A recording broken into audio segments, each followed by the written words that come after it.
In the middle of the 20th century, as the world learned to live with new distances and new ambitions, a simple question began to surface. Could travel across land become faster without becoming chaotic?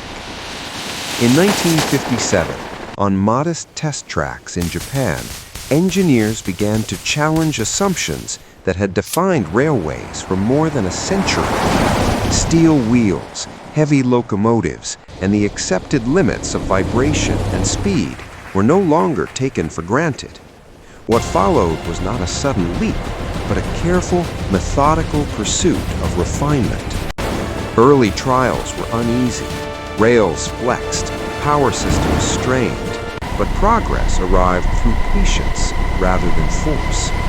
Engineers learned that speed was not achieved by brute strength, but by balance between aerodynamics, electricity, and precision.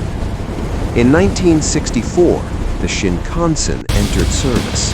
It did not announce itself loudly.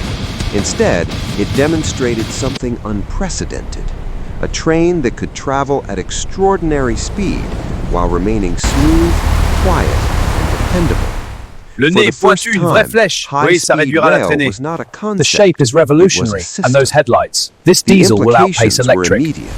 Cities drew closer. Daily life subtly reorganized itself around new expectations of time. And beyond Japan, the world took notice. Across Europe, attention turned to the lessons being offered. France pursued speed as a national statement, refining form and performance. Any second now. Right Germany on schedule. emphasized control, safety, and integration. Others experimented, tested, and adapted, each shaped by geography and tradition. High-speed rail was no longer singular, it was becoming plural. The 1970s brought restraint and realism. Energy shortages forced a reconsideration of efficiency. Electrified railways, once ambitious, now appeared practical. Speed was no longer about spectacle.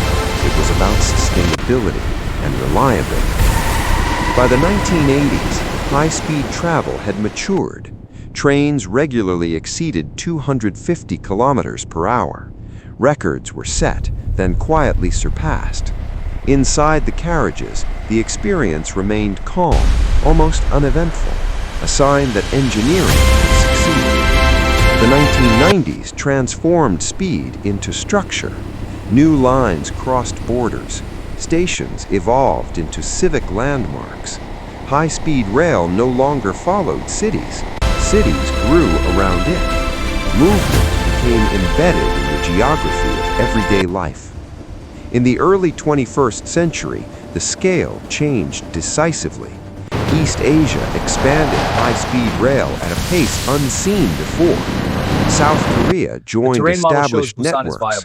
China constructed thousands of kilometers of dedicated lines, connecting regions that had once felt impossibly distant.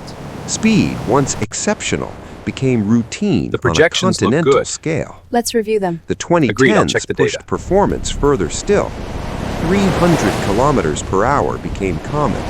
Trains passed through dense urban environments with minimal disruption.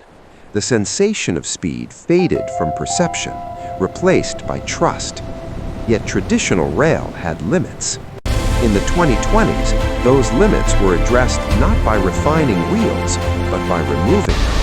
Magnetic levitation allowed trains to hover above their guideways, eliminating friction almost entirely. The faster they traveled, the quieter they became. As the decades progressed, high-speed rail evolved into a global system. Routes extended across continents. Borders diminished in relevance. Near-supersonic speeds were approached, not through aggression, but through control, automation, and careful design. By the 2040s, speed itself began to lose its significance. What once inspired awe had become expected. Infrastructure adapted, cities adjusted, motion blended seamlessly into the background of human life. And by 2050, the story reached an unexpected conclusion. High-speed travel was no longer defined by velocity. It was defined by absence of noise, of effort, of distance. Trains moved quietly across land, connecting people without demanding attention. The evolution of bullet trains was never only about going faster. It was about learning how to move, precisely, responsibly, and together.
It's so quiet, the speed is barely perceptible. I know, it's incredible. Faster than any train before.